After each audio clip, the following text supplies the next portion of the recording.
আসসালামু আলাইকুম ওয়া রাহমাতুল্লাহি ওয়া বারাকাতুহু। আছি মক্কাতুল মুকাররমায়, একদম মসজিদুল হারামের নিকটে, জমজম টাওয়ারে, পুলম্যান জমজমের প্রায় ৪৫ তলার উপরে।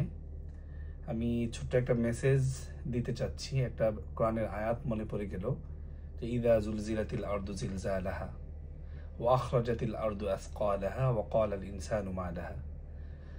এই আয়াতের মধ্যে আল্লাহ সুবহানাহু ওয়া তাআলা কিয়ামত হবে সেই ভয়াবহ পরিস্থিতির কথা বলেছেন আল্লাহ তাআলা।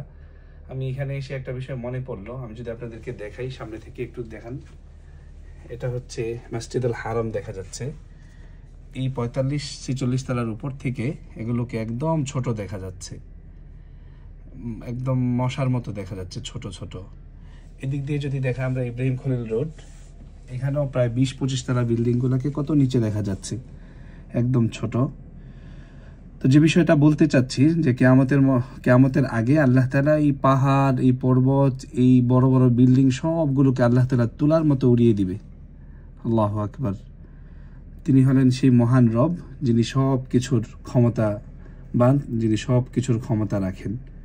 যে এগুলো দেখলে মনে হয় যে কিভাবে কত মজবুত করে তৈরি করেছে, কিন্তু পৃথিবীতে যখন আল্লাহওয়ালা লোক থাকবে না, আল্লাহকে বলনেওয়ালা লোক থাকবে না, লা ইলাহা ইল্লাল্লাহ বলনেওয়ালা লোক থাকবে না, তখন আল্লাহ সুবহানাহু ওয়া তাআলা এই সব কিছুকে ধ্বংস করে দিবে। আর এগুলো ধ্বংস হয়ে যাবে এটাই নিশ্চিত। এই জন্য সম্মানিত দিনী ভাই বোনেরা, এখান থেকে একটা মেসেজ আমরা দিতে চাই, সেটা হচ্ছে যে আসুন, কিয়ামত হবে এটা নিশ্চিত।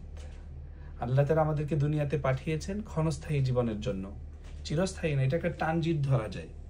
আমরা ছিলাম জান্নাতে, এখন দুনিয়াতে আমাদেরকে ট্রানজিট দিয়েছেন, আবার আমরা চলে যাব আখিরাতে, এটাই সত্য।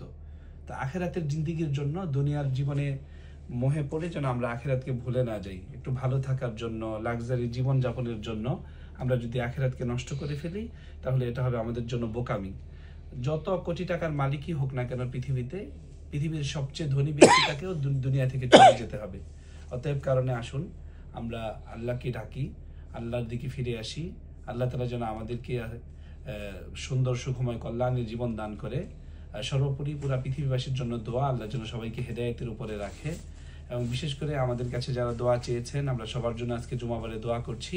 আল্লাহ তাআলা যেন প্রত্যেকের এই হৃদয়ের আকুতি মিনতি আল্লাহ সুবহানাহু ওয়া তাআলা কবুল করেন। আজকের দিনে বিশেষ চাওয়া রব্বুল আলামিনের কাছে, আমরা যদি দুনিয়া থেকে চলে যাই, আল্লাহ তাআলা যেন এমন স্ত্রী এবং সন্তানদেরকে রেখে যাওয়ার তৌফিক দান করে, যারা আমরা চলে গেলে আমাদের জন্য দোয়া করবে, যারা আমরা দুনিয়াতে বেঁচে থাকতে তারা আমাদের চক্ষু শীতলকারী হবে। আমিন ইয়া রব। জাযাকুমুল্লাহু খায়র।